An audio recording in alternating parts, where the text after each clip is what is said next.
Adam, thank you so much for sitting down with us today. It's been an amazing atmosphere at the WPT World Championships. One of the first flagship events finished the other day with the WPT Prime.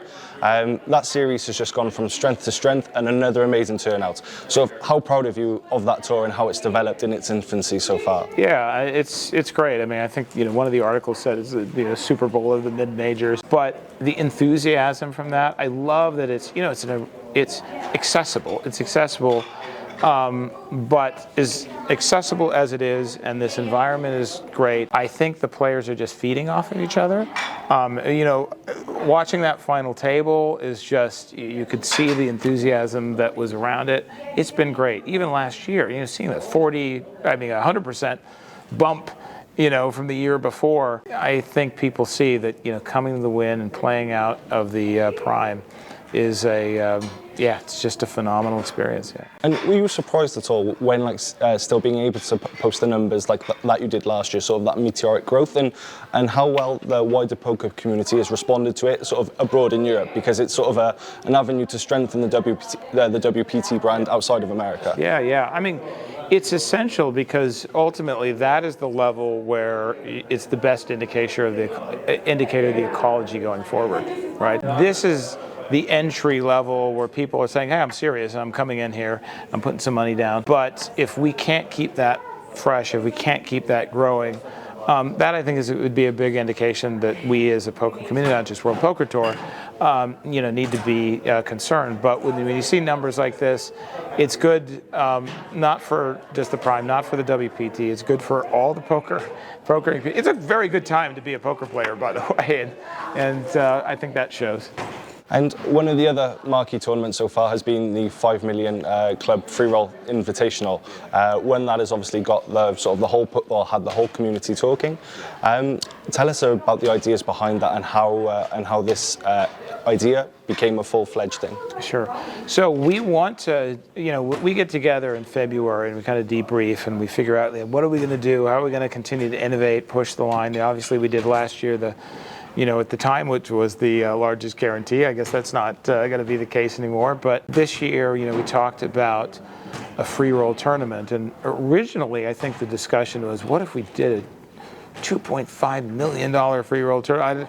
It just kept going up. Is that what happens to that? And it's great because we could combine it with Club WPT Gold. And the idea is we'd get players to be able to give us feedback of what they like to do online.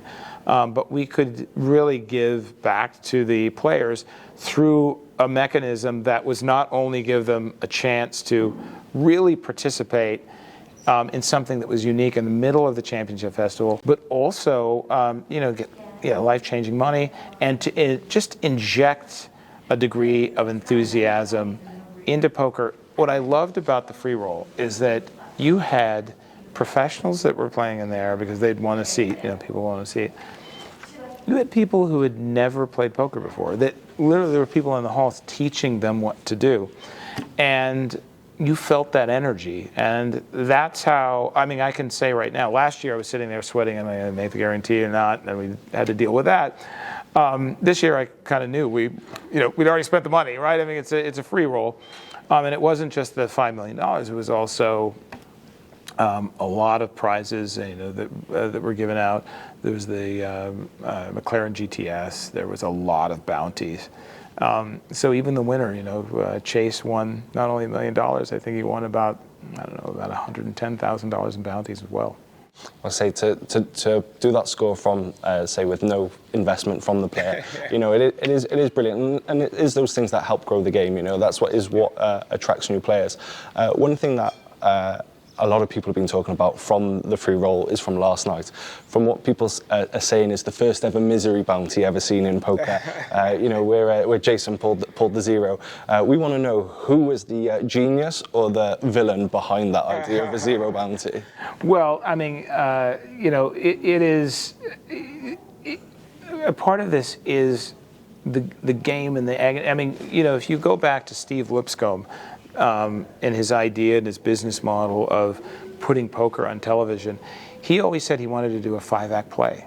that poker was a Greek tragedy, that he was putting out he wanted to tell stories, real stories. And that's also why first place was $1 million.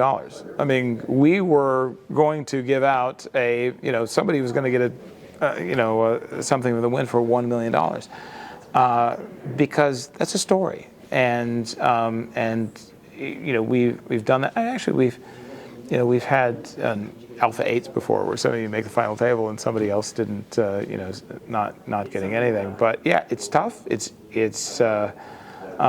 But it's all part of the narrative, right? And I think players bought in to the idea that there's a little gamification to all of it, but for the most part, it channeled some enthusiasm that I think that room was a testament to. I think it was a test. I mean, even here in the 10,000, people are still talking about it. And there's 100 seats that were delivered from the ClubWPT Freeroll. I say, I've seen you, Adam, as well. You've been mingling amongst everybody playing here. So what is the feedback that you've had about the 5 million free roll? I imagine, obviously, it's been very positive all in all. Yeah. But what are some of the comments that people have told you that stick in your mind? Yeah. Well, I mean, the thing that I thought I was going to face is you didn't do a guarantee. We did this biggest guarantee last year. You didn't do a guarantee, and this is where we put our money. And somebody could have honestly come back and said, no, you did the wrong thing and you shouldn't have done this or that, but we have to make a decision. And I have been just so enthusiastically surprised by how well that it was received. I don't think I've heard, much about, that at the beginning. There was a little bit of grumbling. And now, it's one of those things that, people tell you, you should continue to do it again or whatever. We got to figure out how to do it again. But it's great. I mean, it's great because it's not just pro players. It's not just the amateur. It's not. Everyone is talking. They're talking that fury to try to get a passport. The guy who won. Richard, who won the GTS, that was such an emotional moment for him, and he didn't even know that there was a drawing. And everybody was, Lyle Berman was signing up for, I had breakfast with him, and he was signing up on ClubWPT Gold. It's been a really fun series. I mean, I have to say, to walk down the hall and to talk to people, and whether they won or they didn't, that there was something different about this event and the entire WPT Championship. You can feel it. That's what people are saying. And we're delighted. You know what? We can set the canvas, we can put it out there, but players have to be receptive to it, and they have to buy into the idea. Players bought into the idea, and it's just worked out. Oh no, definitely. Everyone involved in the free roll should definitely be very proud of themselves for the achievement there that they have pulled off. But of course, there is no rest, because now all attention turns to the WPT World Championships.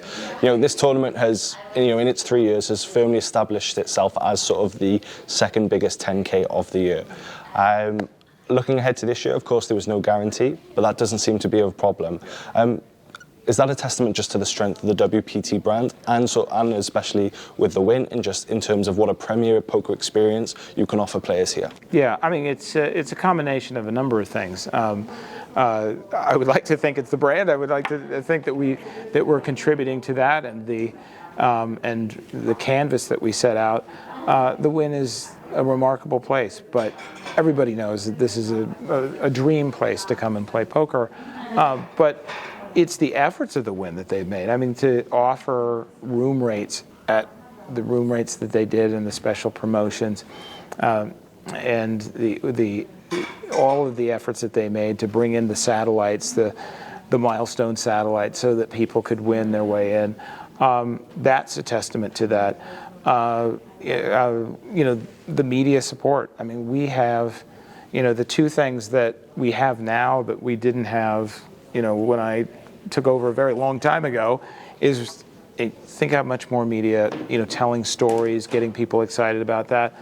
And we have qualifiers. I mean, there are qualifiers. You know, that was the big frustration at WPT for a long time. You had no qualifiers, but you know, Club WPT Gold sent the people through the Freeroll.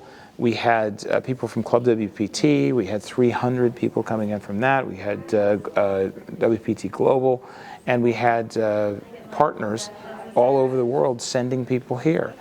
And you know, that to me, as I remember in those early days in 2003, 2004, that excitement, I feel like you have that excitement here. And in addition, you have the thing that makes all the difference, which is just players who accept it. I will say this: we don't always hit it out of the park, but I do think that players give us credit fairly. They give us credit for trying. And you know, we tried it with the Voyage. You know, we tried it with the Freeroll. We're trying it with this. This one is especially fun, and I think we're all kind of, you know, we want to finish, but I think we're ready to celebrate.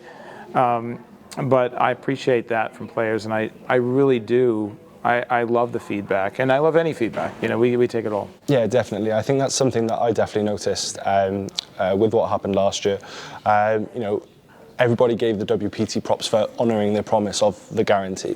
And I think they could all see that it came from a place of truly wanting to grow the game and that there was a passion for players. You know, possibly, you know, with the increased competition now in December, sorry, excuse me, that increased competition now in December, you know, obviously there could be certain brands that be said that they wanted to take away from others rather than trying to grow the game. So I think that's a real strength that in the WPT column. Looking now ahead to 2025, even though as 2024 comes to a end, looking ahead now to next year. Last year was the Voyage, one of the flagship events. Is there anything that you can tell us or share that's what's in store for WPT next year? Yeah, I mean, I think with our new collaboration, I think you're going to have more fun things. We're going to wait until, you know, our February dates to kind of announce some of those things coming up. I just want to quickly go back and touch on the competition thing, you know, because I do get a lot of questions about the competition and what that means. I will say, look, at the end of the day, there's always some kind of competition, but our real competition is the real estate of what people want to do. And if we can remind people that you want to play poker, it's a great alternative, it's fun, you know, and then we're contributing. And, you know, quite frankly, you know, some of the other tournaments who come in and they remind people that poker is something, this is all good. This is all, right now, I did say it's a good time. If I was a poker player, I'd be like, wow, there is no tour who can, you know, rest on their laurels right now, because you do have to be thinking, not only just because somebody else is going to be doing it, another tour is going to be doing it, but because we're just, you know, at a time that you need to just continue to be pushing forward, and you need to innovate, and we need to be working to get the real estate and earn that right to get the real estate in the minds of the poker players. Well, thank you very much for your time today, Alan. It's been a pleasure to speak to you. Thank you pleasure to meet you. Yeah. And once again, thank you so much for everything that you're doing in the realm of poker. Okay, thank you.